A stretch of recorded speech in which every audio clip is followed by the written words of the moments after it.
On Sunday, as we looked at the life of Elijah, we didn't get through all that I hoped that we would cover. So today we're going to turn to chapter 13 of 2 Kings and look at one last point of application from his life.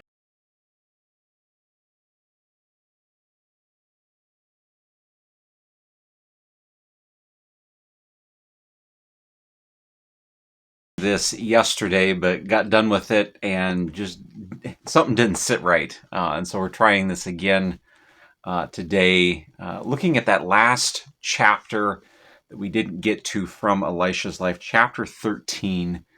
And it's an interesting one, focusing on really the matter of faith and trust. And we see a contrast, or we will, between the two characters, between Elisha and Jehoash. And note what it says there.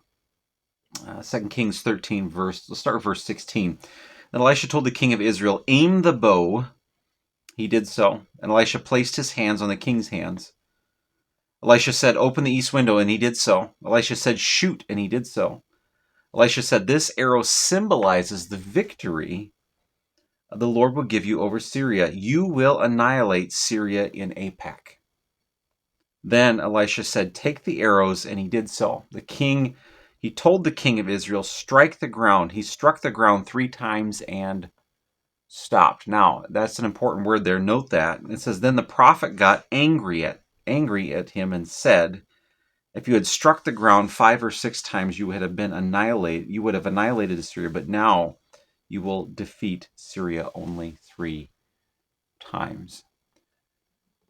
So we have a promise in there, Elisha, saying this arrow symbolizes victory. And then he's calling him. He says, shoot the arrows more. Say, take more. It says the king only, though, took 3 and shot them. I just want to read these couple of notes, focusing on that text, which I think brings some enlightenment to us. It says, Elisha then instructed the king to take the arrows that remained and shoot them at the ground.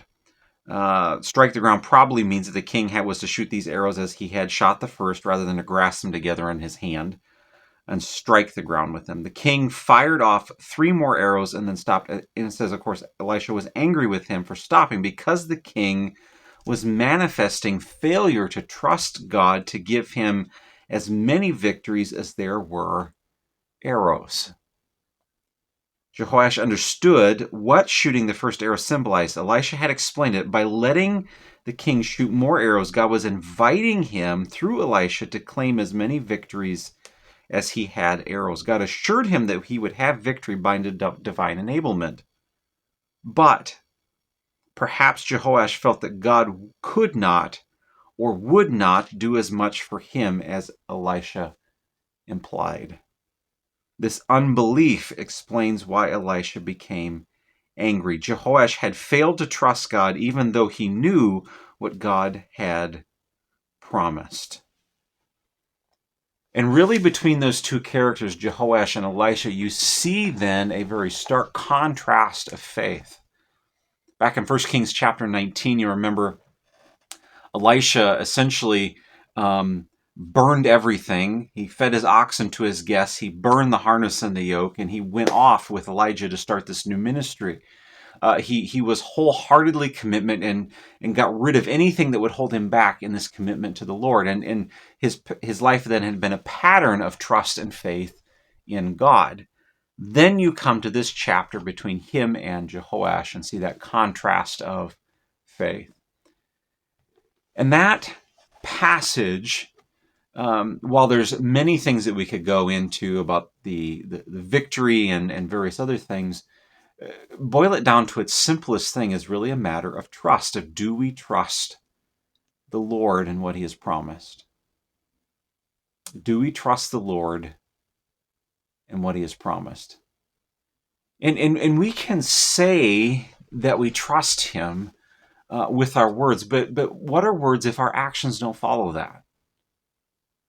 Jehoash, again, could here have said, yeah, I trust the Lord, but not shooting the full quiver is showing that in his heart, his actions are showing the reality of what he believes.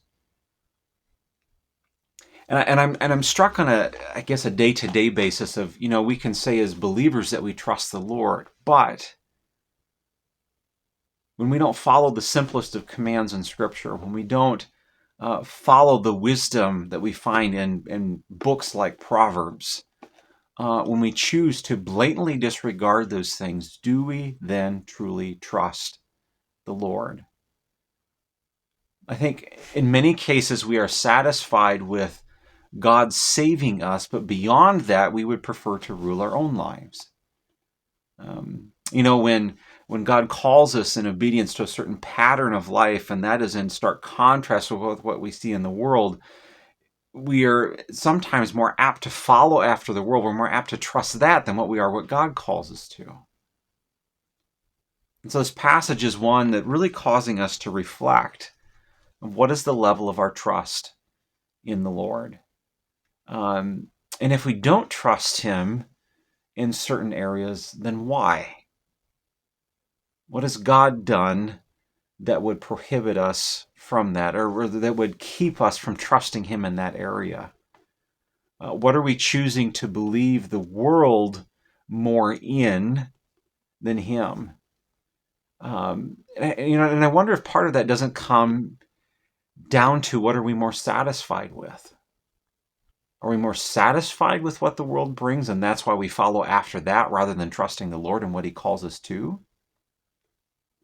Or do we understand that our only true fulfillment and completion we found in the Lord, and that comes as we trust him and follow wholeheartedly after him? Just take a moment to reflect on that today. Who would you compare with more? Elisha, whose life was categorized by this wholehearted commitment and trust after the Lord, or Jehoash, who sees the promised but doesn't necessarily trust God that it's real, and is choosing to follow after the world or after something else or after our own heart's desires instead.